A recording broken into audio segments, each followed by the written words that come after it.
All right, excellent. So, hey, thanks so much for having me out. I'm really excited to have a conversation with folks tonight.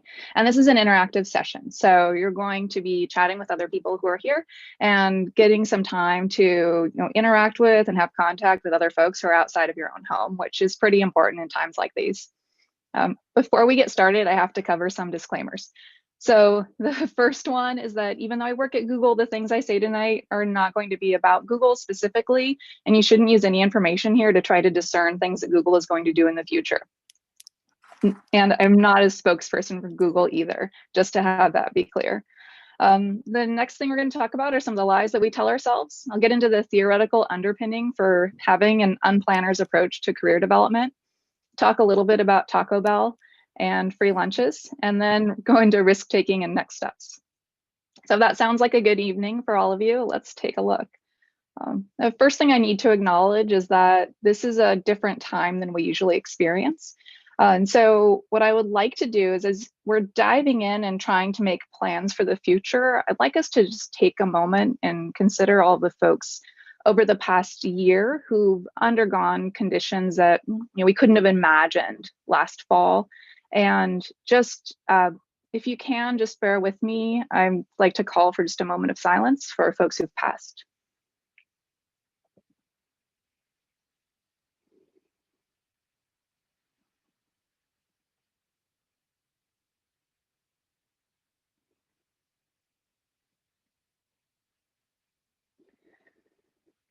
Hey everyone. So thank you so much for being a part of this today. I know that it's not always easy to join in things in the evening, and especially taking time to think about the future can feel like a pretty unusual thing to do right now. Something that we're definitely not prepared to deal with or think about. And so that's why it's really meaningful to me that all of you are here and you've decided to join in on this event and be a part of it. Now, what I want to cover today is to think about your future self. So the person who is going to be impacted by the decisions that you make today. What's really important to consider is that the person who made decisions about how your life is right now was you 5 years ago, 10 years ago, okay, well, even yesterday, you. And you 5 years ago was not as smart as you today. Today you is so much more capable, so much more adaptable, able to see and understand so many more things in the world than you could in the past, that it doesn't make much sense to trust 5 years ago you to make decisions for today you. But when we decide to make a 5-year plan for our careers, we base all of our decisions on the things that today us know. And it's not the right way to go around it, at least when it comes to thinking about working and existing in a field that changes rapidly. So it's time to admit that the future is out of focus. We don't know what the world will look like a year from now, or 2 years from now, or 3 years from now. And it's not just that the world is going to change dramatically, it's that you're going to change. And so I'm going to walk you through some of the ways that I realized that I changed without realizing it. And then we'll do some hands-on activities together to think about what energizes us, figure out the connections that we have, and then the next steps that we want to take. So what I hadn't realized was that back in 2012, and when I was at Google, at the very beginning of my Google career, I had filled out a survey that said I wanted to someday be the VP of design at Google Education.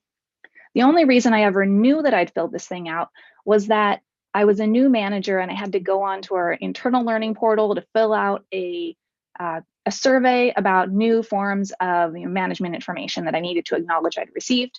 And there it was, staring at me, the goals that I'd entered in the past. And I took one look at those goals and I just deleted them, because I realized that the past that I told myself about, the one that started where I was a museum educator in the year 2000, that I was a 3rd grade teacher in 2002. In 2005, I worked on teacher certification systems, and then I got a master's degree in instructional design in education. Even in 2010, when I was working at MySpace, I was still volunteering in a classroom. And so it made sense thinking about 2013 to look at Google Education. But looking to my past to figure out what my future should hold wasn't the right way for me to move. I was so wrong. What would happen in 2013, the year after I entered this big goal, was that my son would be hospitalized and would dramatically change the way I saw the world. That in 2015, I would realize that Google search wasn't the right place for me, and I would quit that group to find another one. And I couldn't have predicted that in 2017, Google Fiber, the group I'd joined just a year and a half earlier, would lay off hundreds of people, and I'd need to find a new role at Google suddenly. In 2017, I went to our security and privacy group thinking that GDPR would be a great place to be. And again, I don't think I could have predicted that I would have met my co-founder for an Area 120 project on the bus and left security and privacy after just a few months to take on an entirely new project. And when that project was acqui-hired into Nest Health Hardware, and I decided I didn't want to join Nest, I didn't realize that I'd enter the field of ophthalmology and start thinking about how we could use AI to diagnose diabetic eye disease. Now, those are all spaces that I couldn't have predicted for myself. And I never would have if I only looked at my past and I only considered education as a space I could go into, because that's where I'd focused my career for so long. So instead of thinking about your career as something you move straight ahead to, it's important to acknowledge that you're going to take a bunch of turns. And these turns will still advance you in the spaces where you're going to go. And so for me, the turn that I ended up taking most recently was in medical AI, but I have a feeling it's not the last turn that I'll take. The reason I want to highlight the goal that I set for myself in 2012 is that goal of being VP of design for Google Education, if I'd really put all of my effort into that, I probably could have done it. One of the people from my mom's group when my kid was born, she is actually a VP at Google Education right now. So I have connections there, and I'm still at Google and I'm heading up a team, but it's definitely not the right group for me to be in. I think I'd be pretty unhappy actually working on Google Classroom. And so to know that about myself is to realize that the goals that I set for myself 8 years ago are limits. So today, let's take a look and let's practice making that right turn. One of the things that always tripped me up when I was thinking about all these different roles I joined is that I thought of myself as a pretty risk-averse person. And yet I kept going to new team after new team. And it was sort of was a strange and unpredictable thing to be doing. And I realized only after when my friends pointed out to me, so Christina Woodkey, one of my friends, wrote a book on personal OKRs and company OKRs. And one day we were getting tea and she said to me, you're always looking for something interesting. And I was kind of insulted because I took it to mean that I never really had a plan for myself, or I was never really thinking about the next step in my life strategically. And she was right, I wasn't being strategic about it, but it wasn't a complete negative. Meant that I am adaptable and I can think about new and interesting things, and that just because I'm not working on something right now doesn't mean I can't work on it in the future. It was only this last year that I realized there's actually a whole framework for it. It's called planned happenstance theory. And the idea is that you are able to understand and pay attention to things about yourself, what you need and know and want for yourself, and what actually makes you happy, and then go out and take action that's going to help you find a role to do this. And it's a part of career development that was developed by a psychologist out of Stanford who headed up their career planning area. And he found there are 4 factors when you're developing a career. Now, there's some things you can't do anything about, like your genetic endowment, right? I am the height I am and the age that I am now, so I don't think I'll be entering the Olympics as a basketball player anytime soon. There are also the environmental conditions and events that you undergo. So that means that acknowledging your current context is really important, and thinking about what is actually possible in the space where you grew up and where you live. And then there are things like learning experiences that you'll have, not just explicit learning experiences like where you went to school or the kind of education you got, but implicit learning experiences as well. When you tried something new, did people encourage you or did they tell you to give up? And that's part of learning. And then finally, task approach skills.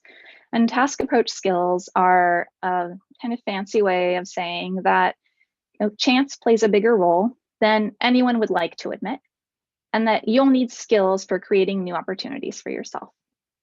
Those skills are curiosity, persistence, flexibility, optimism, and risk-taking.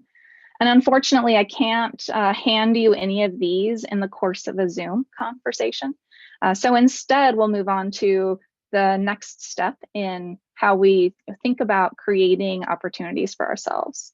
And that's that we need to generate chance events. And so there are a few different steps we can take to figure out what these chance events can be for us in order to make planned happenstance theory a reality in our own lives. The first of these is reflecting.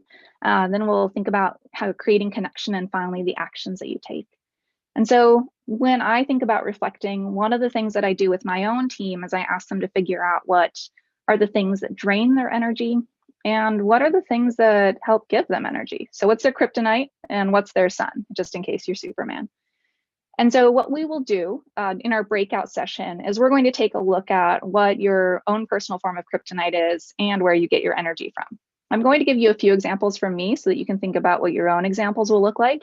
And I also want you to be sort of like prepped and ready to get into that breakout room and actually have some conversation with other people.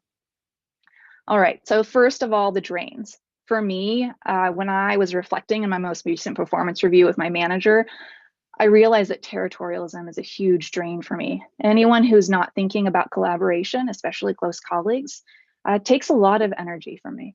And then next is choosing colors. Now, this isn't specific to the projects I'm on. As a manager, I'm not actually choosing the colors for anything anymore. But it made me realize that I really appreciate a great design system. So important to me. And then the last part that is a drain on me is putting on a smile. And this is actually something I realized about myself when I worked at Starbucks in college. I didn't mind so much being at work at 5:15 in the morning.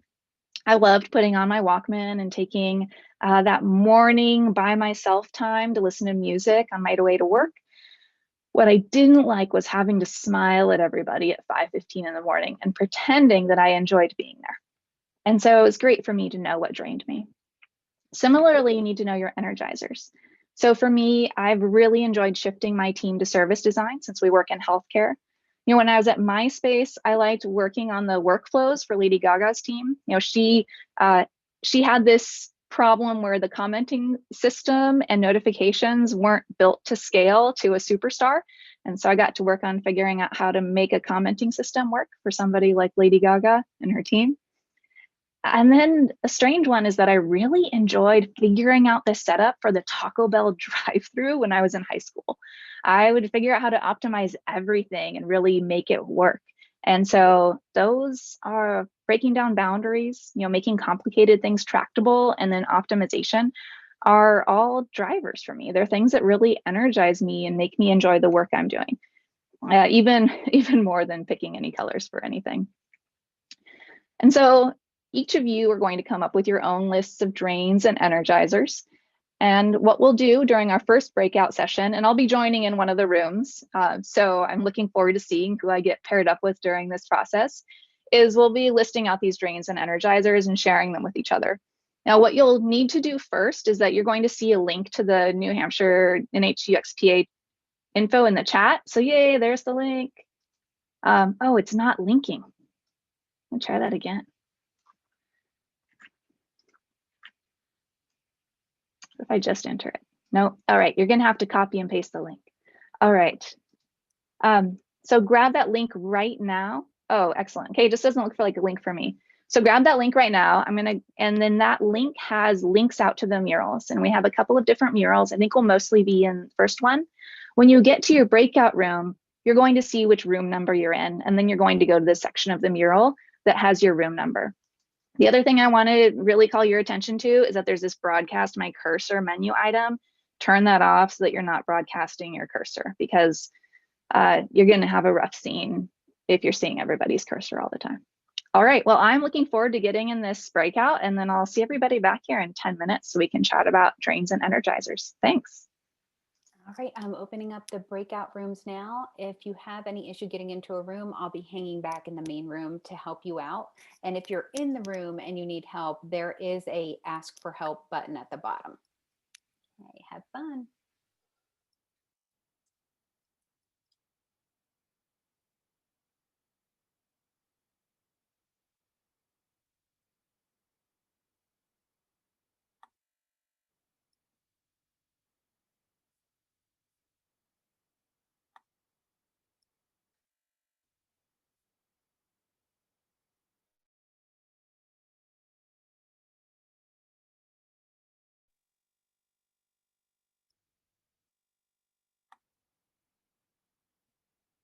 Hey, Lindsay, do you need to be put into a breakout room?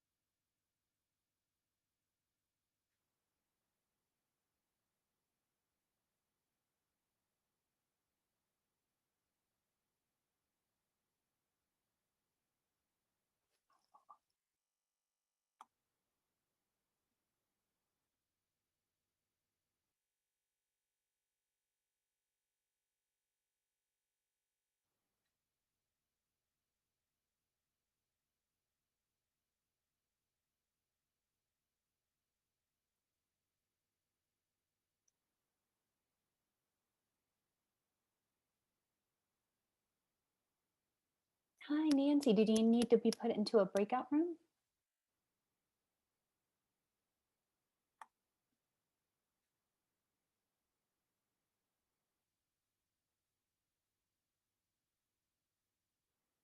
Oh, Nancy, you're on mute if you're not aware. And now I finally am in. Oh, Hi, great. Okay, do you need to be added to a breakout room? Karen. Since I just arrived, I think I should pause. Okay, yeah, no problem. You can stay on mute. I'm just going to be hanging out in case anybody has any issues. This breakout room should only last another 9 minutes. Okay, sounds good. Okay, Thank yeah.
Hey, Abby.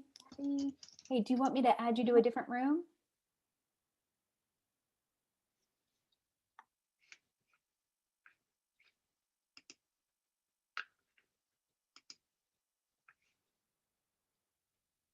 And Abby, I made you a co-host so you can jump in and out of rooms at will now. I just realized I forgot to do that.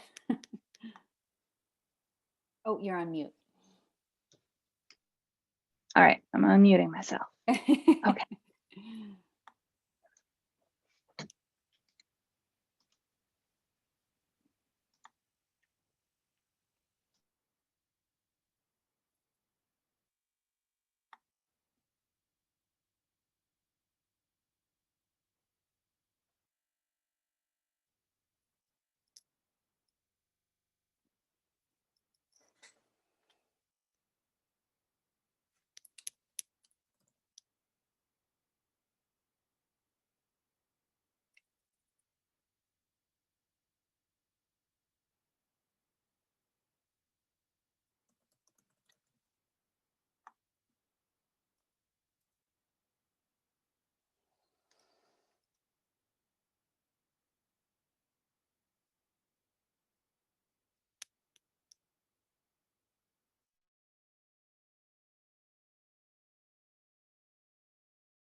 Hi, Kathy. Did you need to be put into a breakout room?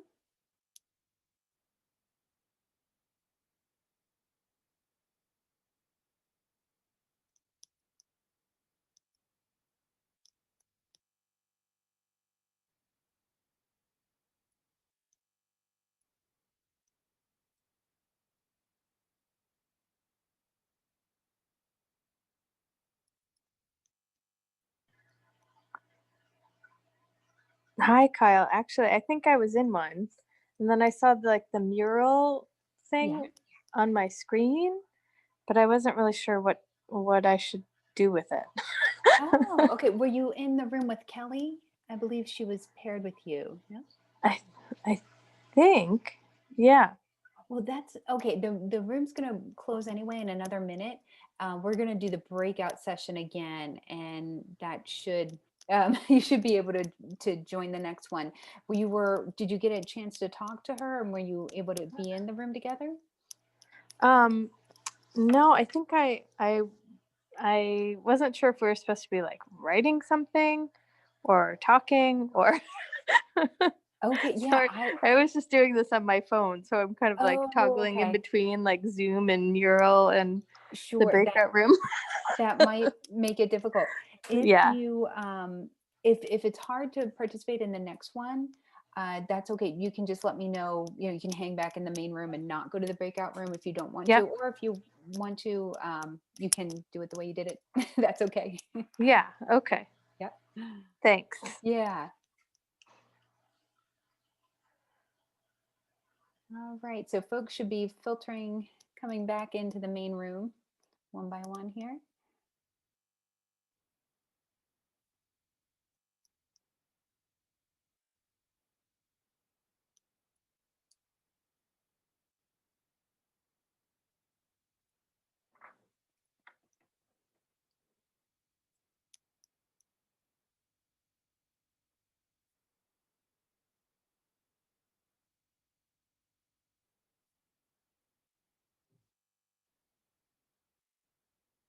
So all the rooms are going to close automatically in 10 seconds.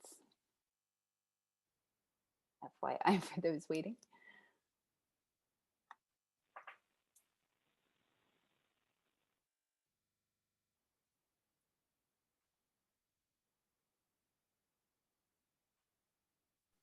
Hello. Okay, great. Everybody should be back now.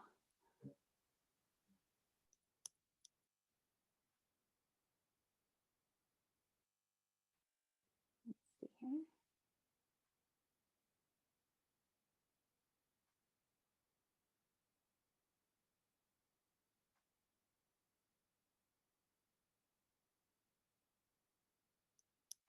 Okay, let's see if we have Abby with us. Yeah.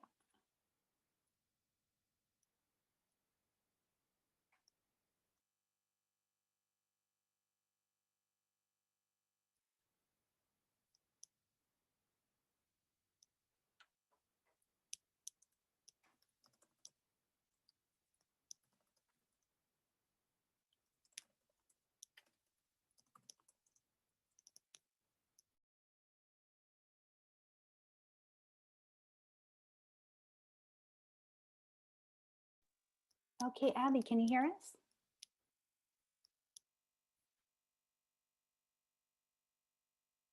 Oh, I just realized I'm on mute. Awesome. Okay. Weird pandemic. Okay, so appreciate that. All right. So a couple things. One, from the chat, I can see that everyone had a really awesome time, but nobody has shared what drains them. So there's a timer in the upper corner, but I think what next time we'll do is we'll put in a little announcement in halfway through or partway point to remind folks to chat with other people. So I'd love to hear about any energizers that folks had or things they were surprised about that they got energized by. We're going to cut that part after on the recording, right? The part where I was just talking and it was muted. I'll jump in, Abby. This is Roger. It was interesting on my Energizers. These were really easy. It was sort of, for me, the drains that I really had to struggle with actually to sort of pull those out.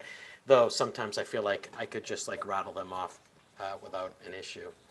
But for me, collaboration and brainstorming sessions are a good energizer, as well as breaking a design, basically revealing the weaknesses or the opportunities for improvement in my designs is something that I always get energized by, because it's progress, right? So that's always an interesting thing for me. And then part of that, of course, the other one was prototyping designs and seeing them in action. So I really get jazzed about seeing things actually come to life. So those are my 3 energizers. All right, thanks for sharing those. Plus Let's one see, on Amanda. collaboration. That one Yeah. kind of fell right out of my brain. I also wrote solving big gnarly problems and using my creativity. Nice. Yes, when I checked through the mural, I actually saw that there were a lot of entries around collaboration. That was something that was really important to folks and people were energized by. I didn't see it. Maybe there are some outliers, but in the ones I saw, I didn't see collaboration as a drain for people. And so it'd be really interesting if you're thinking about collaboration as an energizer to really think about the characteristics of collaboration that are energizing for you, because it's such a broad space and it can mean a lot of different things. So really understanding what components of collaboration bring you energy, or what areas you really want to work on, can help you think about where you're going to grow next or what you want to work on more of. So the next part after we're thinking about reflection is to move into connection. And this is where we want to assemble your team. And one of the ways I want you to start thinking about your team is by figuring out who gets to help you. And the reason why it's important to think about your team as who gets to help you, not who has to help you or who you need help from, is to think about the last time that you got to help another person. And I think especially in the holiday season, we have a lot kicking off, this week and the weeks after. It's a time when we, think about and consider and talk about giving a lot more than we usually do, and just how it feels to, find the perfect gift for someone, or to make something with your own hands to give to somebody else, or even just, receiving a gift of, time or care or expressions of love, and how important that is for each of us. And in considering asking people for help, I want you to think about how it feels when you give someone a gift and how good that feels. And that when you get help from somebody else, they are giving you a gift and they are getting that feeling, that experience of doing something good for another person. It's not just you taking, but you letting someone else be that helper. And especially if you're in a leadership role or you're having to run things at home and at work at the same time, it can be hard sometimes, especially when you're isolated in a pandemic, to try to think about folks who can help you out. So I want you to think about who gets to help you. For me, I can think about a few different people in my career who helped me out. So one is my friend Christina. She hired me to go work at MySpace back in the day, when I really wanted to move from being at an agency to working on product. And she knew that I wanted that because we had had a lot of conversations where I had indicated pretty clearly that I wanted to move into a product team. I was tired of trying to sell things that I had no say in how they were made. Another person who helped me out was Braden Cowitz. He was at Google Ventures, and when I first got my interview from Google, I didn't know Braden very well, but I still DM'd him on Twitter and asked him if he'd take me out to lunch at Google. And because he took me out to lunch and I got a chance to, feel my first set of nerves at lunch, it meant that when I moved over to actually doing my interview at Google and I had to choose a design exercise, I could choose the lunch design exercise. So I could already think about how Googlers went and chose their lunches.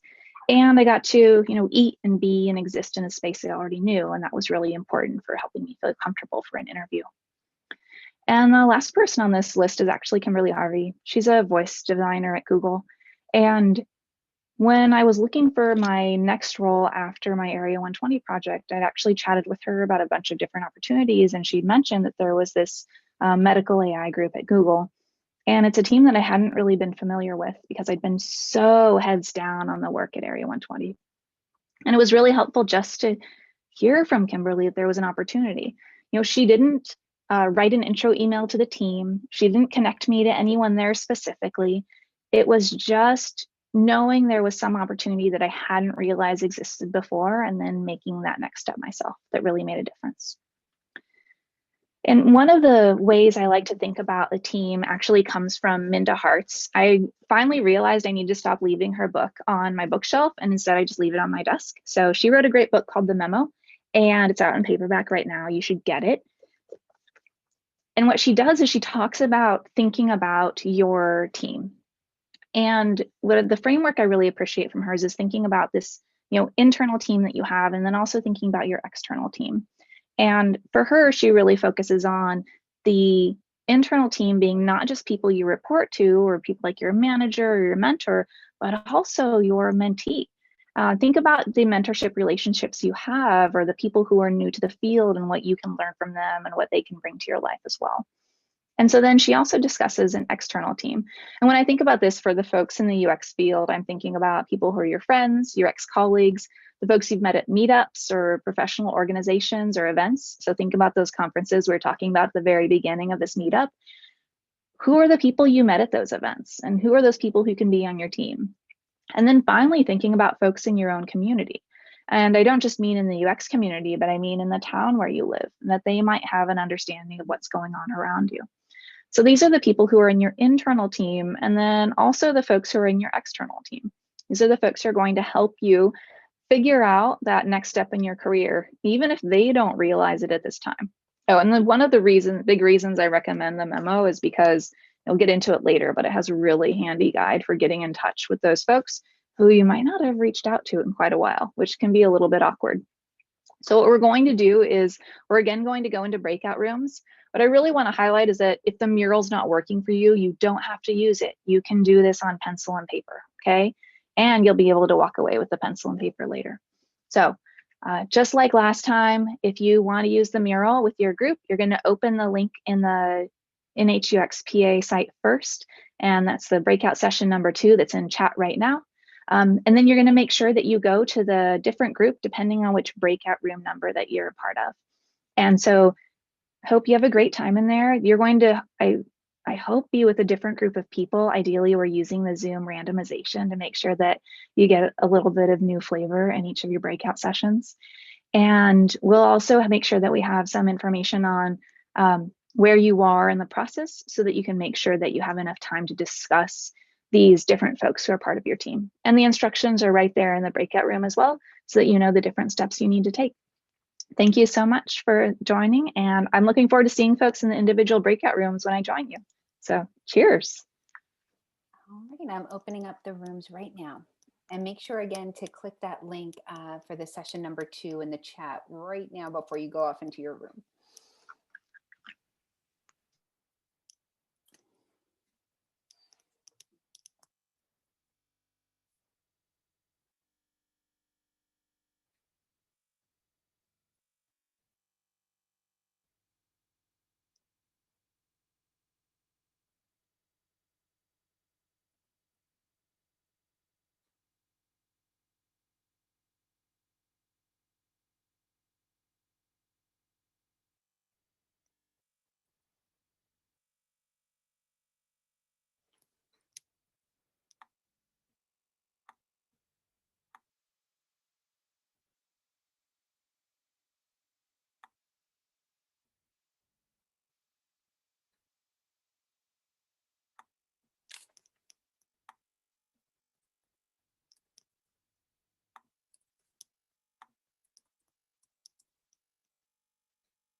Hi there, Kelly. Do you need to be added to a room?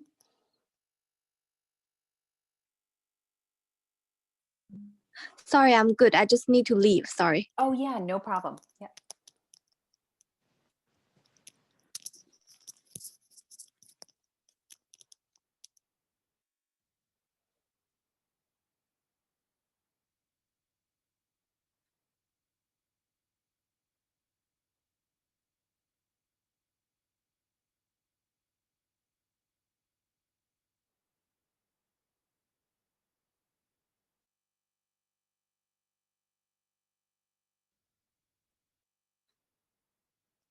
Hi, Pranavi. Do you need to be added to a room? Hi, yes. Sorry, I'm like really. Okay. Oh no, that's all right. Yep. I'll add you right now.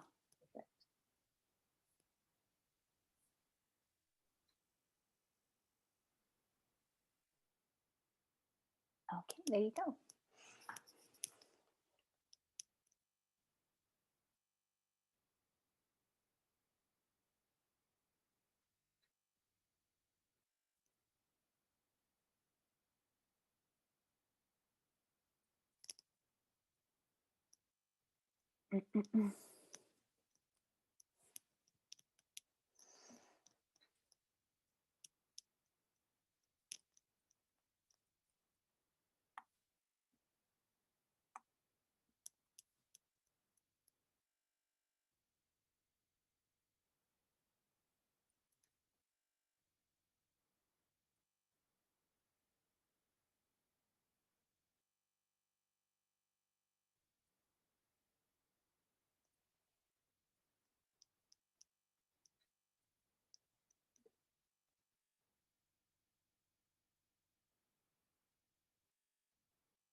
All right, everybody should be coming back. About 30 more seconds for the rooms to automatically close.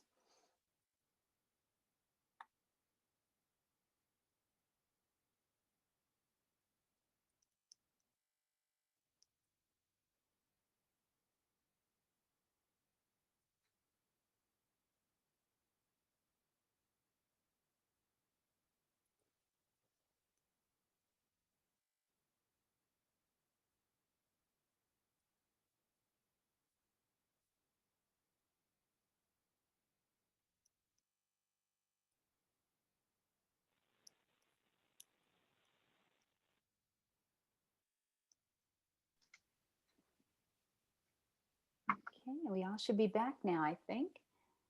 All right. I have to say, one of the fun experiences of using Zoom is that where it brings you back with the countdown. And I find that whatever room I'm in, everyone is all of a sudden like, we have to watch the clock. And for it to, and I was just like, oh, this is kind of terrible user experience, because it makes me really aware of what time it is. But then all of a sudden, it's really hard to keep a conversation going when there's a thing ticking in your face. So thanks, Zoom. All right, the next part we're going to get into is whether folks had any surprises in their squad. I'm really interested in, as you started to reflect on this and thought about the people who can be those folks who help you, is there anyone who you know, sort of was unexpected in this process or you didn't think would pop up?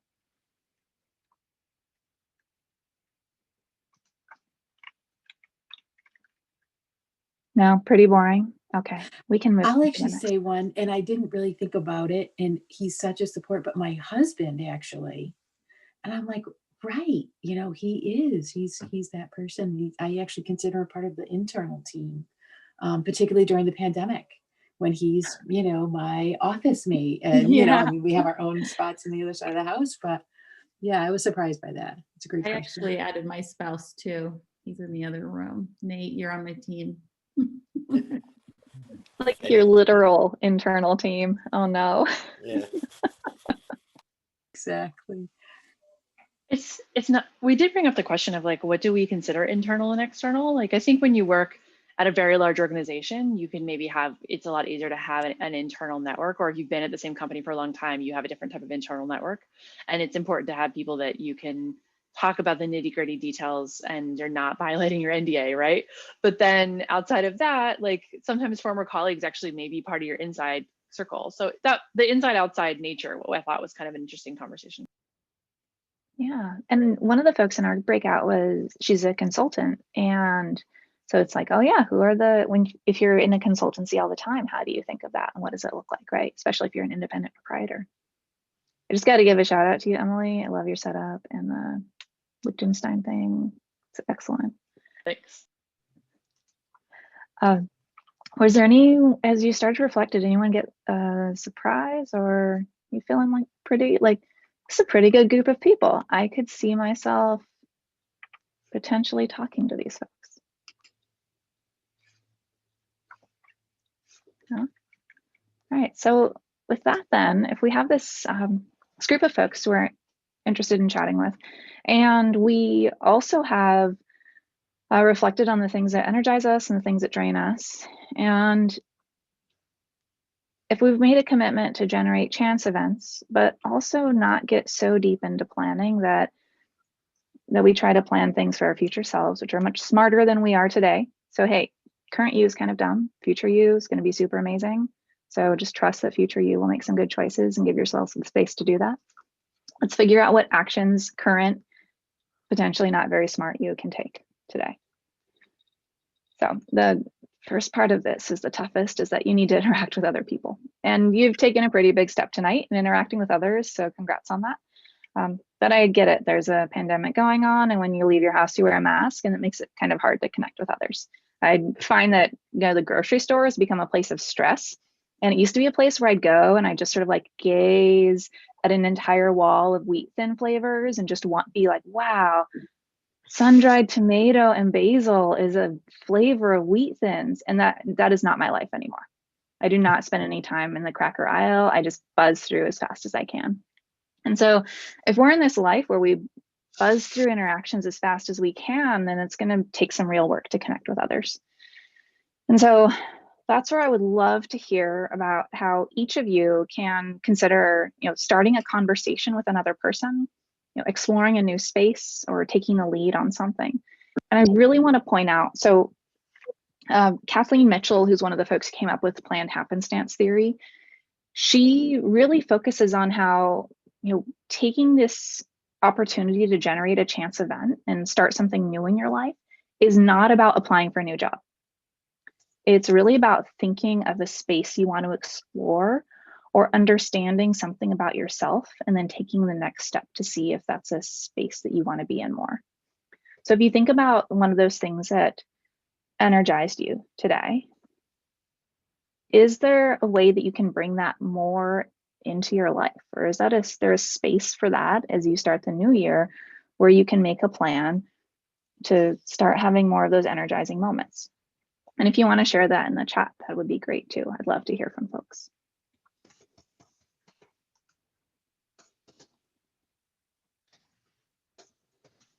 And see Cindy saying she loves answering specific questions that she can uniquely answer. So I think a theme that we see a lot is getting to express your capability, right? And practice and do the things you're really good at is an energizer for a lot of folks.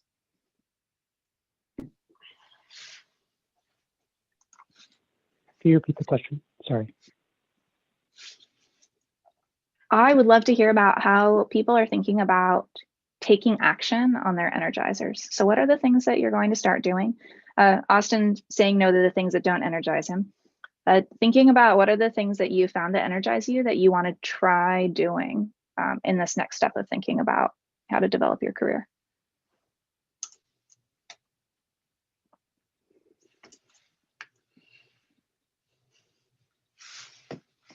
Abby, when I look at my energizers, these are things that I look at about my job that energize me, and so I'm kind of already getting that. They're not things that are sort of outside the scope of my, quote unquote reality at this point. So I probably need to put more thought into expanding my reach in what is encompassed within my energizers. I don't know if anybody else has fallen into that same pattern that I did. I got so tired of Zoom that I stopped having random conversations with people outside my work. But then I realized that people outside my work are, while I love them, exhausting because they are work. And so I need to make space for people who are part of the external team. Yeah, I have to give a call out here. I had an example on the Teams part where I indicated Nancy as one of my external team people. And I think she's here right now. Yeah, that was you on the Post-it note section. Oh, wow. Okay. So, well, I'm here to get energy from you today, baby. Oh, thanks for coming out. Well, interesting thing, if I can pop in here on what my pattern was, I found so many of both, because I'm working by myself. My internal team is who I consider, I said this in my group, these are people I would let give a reference for me. I would ask to give a reference for me. And the external team for me is just a step beyond, or people are on my advisory board of directors, if I had such a thing, right? So that's how I was differentiating them. That's a good way to think about it, is that you're going to have different levels of interaction or closeness to folks in those groups, right? So I just want to offer a quick wrap up here. So I really enjoyed getting to see folks, and we'll move into Q&A too. So I'm happy to do that afterwards. But I just wanted to leave you with this closing slide so you can think about the different things we talked about. What I didn't write on the slide is, remember, today you, not very smart, future you, much smarter and more capable and living in a different world. So please don't make decisions for future you right now. Instead, just think about where you can make the next turn and where you're going to go. So reflect and know what energizes you. Connect with the people in your internal and external team so you can reach out to other folks, and then figure out that next step or action that you're going to take. It doesn't mean taking on an incredible amount of new risk, but it does mean trying something different than you are today. So thanks so much. I really appreciated the time here today with all of you and getting to join these different rooms. And I will be sticking around to answer some questions for a little bit too. So I really appreciate the time. And thanks so much, Kyle and Roger, for having me out as well. Absolutely. Thank you so much. Yeah. That's great. Jackie. Yeah. I have some work to do. That's a good sign. Yeah. All right. Does anyone have any questions for Abby? Or comments? There was one posted in the chat that just flew by. Oh, I'm terrible at finding those Zoom chat questions. So fast. Oh yeah, the spite part of things. Oh, okay, yes. So in terms of motivators, spite isn't actually an energizer for some folks. And I left it out because I'm giving this talk without any notes. So yes, what you should consider is that if you're thinking about things that energize you, it's not necessarily thinking just about the things that give you a good feeling. It's also thinking about the things that like put fire in your belly, right? And so instead of just considering where you feel delighted or enjoy things, there might be another driver that you have. I'm not sure that proving people wrong all the time is the right way to approach life, but it can really help fuel you in the short term if there's something you feel like you need to do. And so that's where spite comes into play. And there is a ton of research out there that shows that especially folks who work in competition with other people.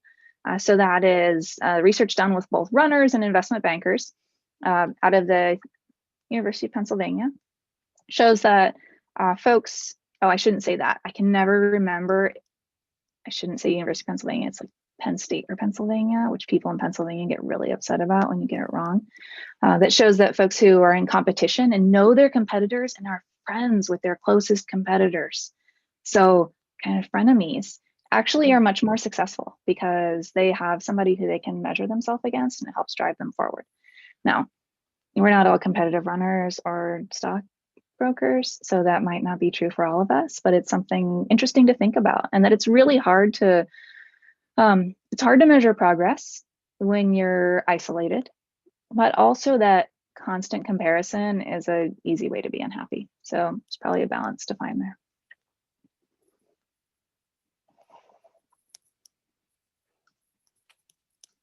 That makes a lot of sense. I wonder about competition a lot, about how much it's a good thing or not. It can definitely drive you, but is that always good? Any other questions for Abby? I think there are other questions in here. If anyone wants to shout them out, that would be a huge help. Yeah. Yeah, there's one here. It's not my question, but it says, it feels like there is a stigma against career changers or people who have taken time off or not taken linear path. So what advice do you give people having trouble getting into new arena? Now, so first, I don't think that any, the reason why I really appreciate Crumbolt's and Mitchell's work is that they were able to show it over and over again, and they have a bunch of research to back up planned happenstance theory and thinking about career planning in a really different way. Mitchell actually has a book called The Unplanned Career. It's a workbook that can help you. Unfortunately, it's out of print. And so I cannot reference my own career background, right? Because I have opportunities, if you think about those 4 different areas that play into your career and what it can be, as the opportunities I have in terms of, like when I was born, where I lived, that I happened to move to California at the right time, those are all things that can't be replicated. So instead, it's really taking sincere stock of where you are. And then I think that one of the biggest things, which even is a problem for me, is letting people know that you want something. And this actually came up in a executive women's event that I went to. So this was an executive recruiter talking about how she recruits for firms thinking about, C-level design candidates. And she said that one of the biggest mistakes she sees, especially for women, is not making their needs or desires or the things they want really visible to other people. And it's true, nobody can help you get something if they don't know what you want. You can think about, or if you're a parent, you know exactly how that feels, right? Especially when your kid's pre-verbal and you're just like, just anything, tell me, but they can't. And there are a lot of folks out there who probably want to help you, but if you haven't made it clear what you're looking for or seeking out, then they're not going to have you in mind when that opportunity comes up.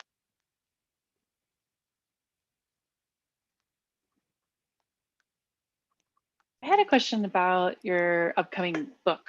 Yeah. You posted something recently about how if all goes well, we're halfway through the pandemic, and I responded being like, "Oof, that hit me hard. Like that's me." And I'm still thinking that was about you. that, and like had like 6 conversations with friends about like, "Holy shit, we might be halfway through." Pardon my French, but I just wanted to sort of ask the question: why? Like, what inspired you to write a book now, and how did you know it was the right time? Oh, so I'd been working on one-on-ones and given talks on for a while and done a lot of stuff internally at Google. And I just really appreciated the difference it's made on my team and my own relationships with folks, and just how much we've been able to advance, especially in leadership capability. And that's been great. And so in terms of writing a book, I did National Novel Writing Month, and I realized how much I enjoy writing. And I'm writing, for National Novel Writing Month, it's a romance novel. It is not a book on one-on-ones. And if I ever published it, I do it under a pen name. But it reminded me that it's like, even in the midst of really terrible things happening, in August, I was worried my house was going to burn down because of the fires out here. And after getting some distance to that, it was really nice to take something that almost felt kind of selfish and just for me and write. And just felt so good to do. I hadn't done it in a long time, and I used to write a lot. And then I saw that Kat Bayos had posted, she wrote, "We should get together." And she posted about having a session on writing a book. And I went to her event. And I also, through the writing group that I joined for National Novel Writing Month, I went to a goal setting workshop. And during the goal setting workshop, they were like, "All right, what goals? Like, what's the mountain people want to climb?" And I was like, I think my mountain is writing a book. And I've been really fortunate. So because I've spoken in a lot of conferences and been connected with different, and I have friends who are authors. Like when I look at my book, like my UX book shelf, it's a lot of people I know. And we have authors here in the room. And so I think for me, when I finally decided I wanted to write a book, I realized that I'm in a place that a lot of other people aren't, where I can, for me, the worry is not like, will the book get published? Because if I want to, I can just publish it myself and I have the money to do it. And the world is in a place where publishing a book yourself doesn't have the stigma it used to either. And so it was easy to make that commitment too, because I knew, and part of the workshop was like, make a commitment to something that you know you can do and you have complete control over. And I think that is a big difference. And I realized that I can completely control whether or not I write a book and whether or not I publish a book in 2021 and put it in the world. And that's what made me realize and drove me to make that goal, which I still am sort of flabbergasted by, but I'm going to do it. And then I had to put it out there to make sure I actually did it, because I'm a deadline oriented person. And if I didn't tell anybody about it, I wouldn't do it. That's me.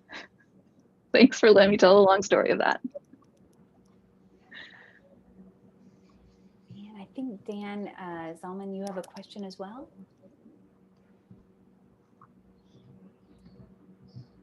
Did you want to ask? Yeah.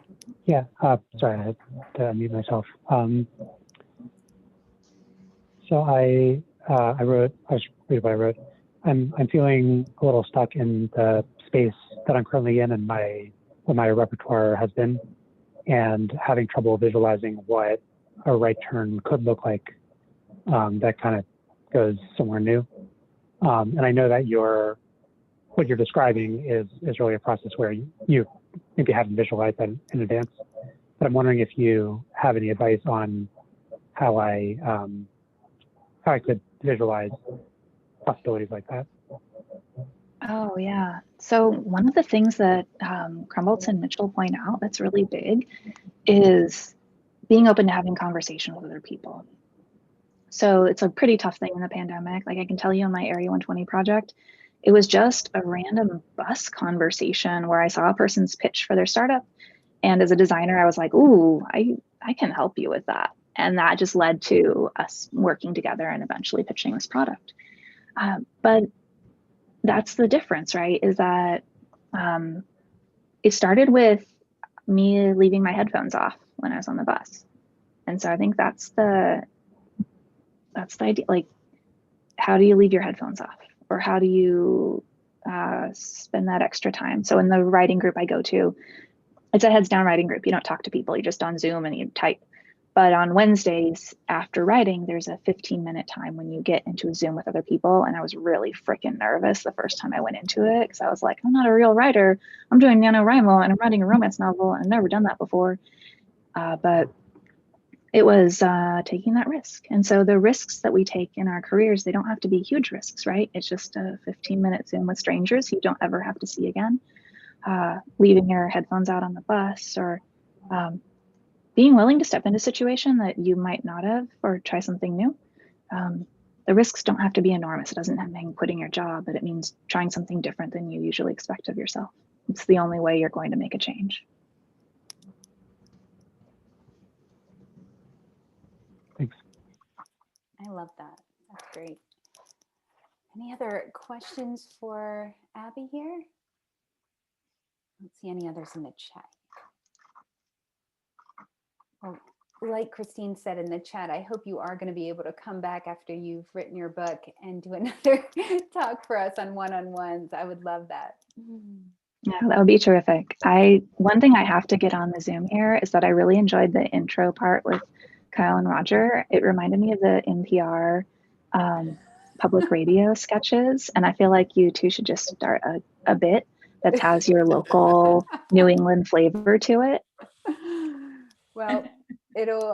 I enjoyed the accents. Yeah. Oh, Rogers is good. Yeah, I've been told I have a Philly accent, but I don't know what a Philly accent is. Everybody That's else the thing about people with Philly accents. They don't know. Oh, and I'm terrible with accents too. So there's never rely on me for that. But thanks so much for having me out. And I've just really appreciated this conversation. And thank you to everybody for sticking around too and being a part of this and committing yourself, not necessarily to, making a career step, but to having these conversations with strangers this evening, right? It's a time or a place that you might not have expected to be. And it was also neat to see some familiar faces out here too. I really appreciated it. Thank you. Thank Is you The so Unplanned much. Career by Kathleen Mitchell? The book is The Yeah. Unplanned Career. Yes. Okay. And she is a she was a career planning counselor at universities in the San Francisco Bay Area. Okay. Yeah. Thanks. I finally just realized I gotta have my books next to me so I can hold them up. I was just going to say thanks for the interactive session today. That was a nice mixing it up because I think we're all probably zoomed out. So this was a fun way to mix it up. Yeah, I mean, if I weren't interactive, I could have just sent y'all a video, Yeah, it was fun. It was good. I'm glad it went off without a hitch. I was kind of like, ah. Yeah, this is great. Good prep. Well, everyone, again, be sure to join us next month for Justin Dower. And if you want to do a 10-minute talk, we're definitely desperate for your submissions. Let us know. Email us nhuxpa@gmail.com. And if you want to join the board and be part of this podcast show or whatever, hopefully we'll be back to in person soon, maybe another year, we'll see. I don't know. It would be great to have you on board to help us with that. So with all that said, thank you everyone again, and have a great night or day from wherever you are. Thanks, everybody. Take care. Great session. Bye-bye.